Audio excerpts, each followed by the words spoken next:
Alhamdulillah, Allahumma sholli wa sallim ala nabiyina Muhammad, amma ba'd. Allah Subhanahu wa taala berfirman di dalam surat Al-Baqarah ayat yang 114. Wa man adlamu, dan siapakah yang lebih zalim, mimman mana'a masajidallah, daripada orang-orang yang merintangi penyebutan nama Allah di masjid-masjidnya. Ayudkara fiha ismuhu, dan orang-orang yang berusaha menyebut nama Allah, berzikir kepadanya, dan dia berusaha menghancurkan masjid Allah.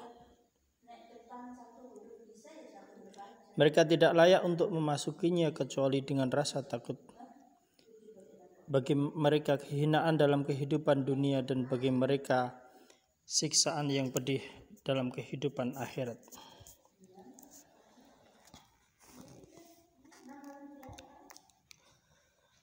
Para mufasir berbeda pendapat mengenai masalah ini. Orang yang merintangi masjid masuk ke masjid Allah, pendapat pertama adalah mereka kaum Nasrani yang merobohkan Baitul Maqdis.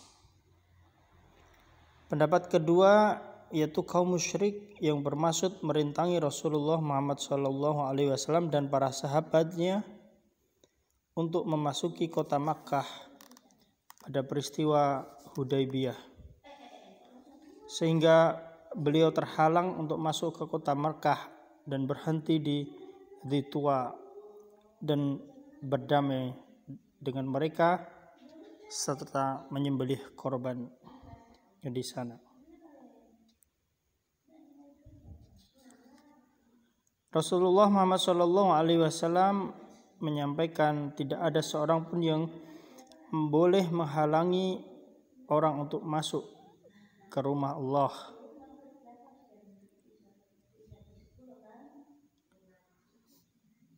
Maka Allah Subhanahu wa taala berfirman yang maknanya dia bermaksud untuk merobohkannya, yakni orang-orang musyrik mencegat orang-orang beriman yang hendak memakmurkan masjid Allah dan berzikir serta mendatanginya untuk berhaji dan berumrah ke Ka'bah.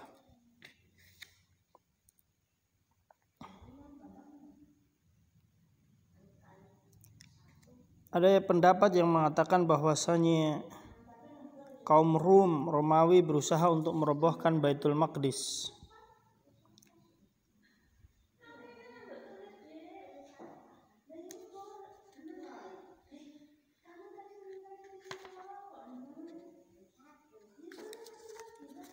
Kaum musyrik telah mengusir Rasulullah Muhammad SAW dan sahabatnya dari kota Makkah. Mereka mendominasi Makkah dengan berbagai macam berhala, kemusyrikan.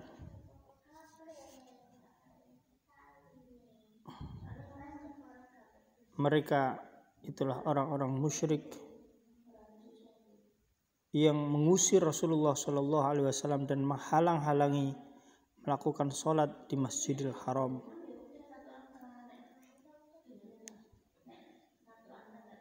Allah Subhanahu wa taala berfirman di dalam surat Al-Anfal ayat 34. Mengapa Allah tidak menyiksa mereka padahal mereka menghalang-halangi orang untuk mendatangi Masjidil Haram.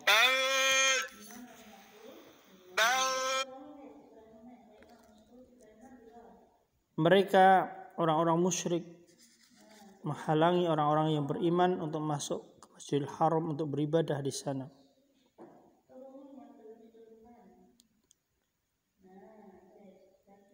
Padahal orang-orang beriman itulah yang berhak untuk beribadah di sana. Dan orang-orang musyrik itu tidak pantas mereka memakmurkan masjid Allah, sedangkan mereka sendiri mengaku sebagai kafir. Amalan mereka sia-sia, mereka kekal di dalam neraka.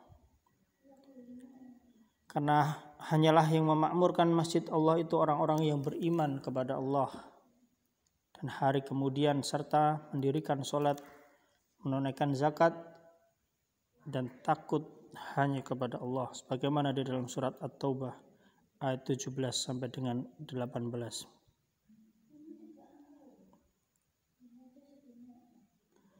Memakmurkan masjid Allah adalah dengan berzikir, beribadah, menegakkan syariat Islam di dalamnya, serta tidak berbuat kemusyrikan.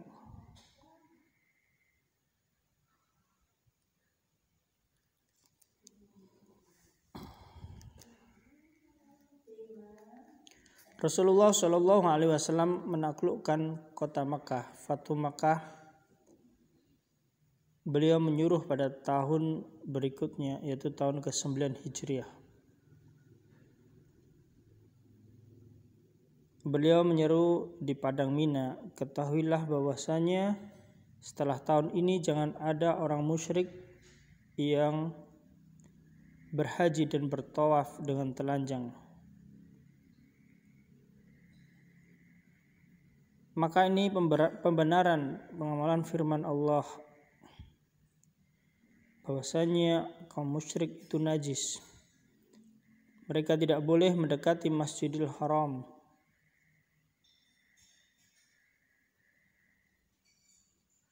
Itulah orang-orang yang mereka menyekutukan Allah. Maka orang-orang musyrik, orang-orang kafir, Yahudi dan Nasrani harus diusir dari Jazirah Arab. Orang-orang musyrik, Yahudi, Nasrani, orang-orang kafir itu mereka tidak boleh masuk ke dalam wilayah Masjidil Haram, karena itu adalah tempat suci. Inilah kehinaan mereka di dalam kehidupan dunia. Mereka berusaha menghalang-halangi umat Islam beribadah di Masjidil Haram, maka mereka pun dibalas dengan larangan memasukinya selama-lamanya. Maka kita melihat orang musyrik, kafir, Yahudi dan Nasrani tidak diperbolehkan masuk ke dalam Masjidil Haram.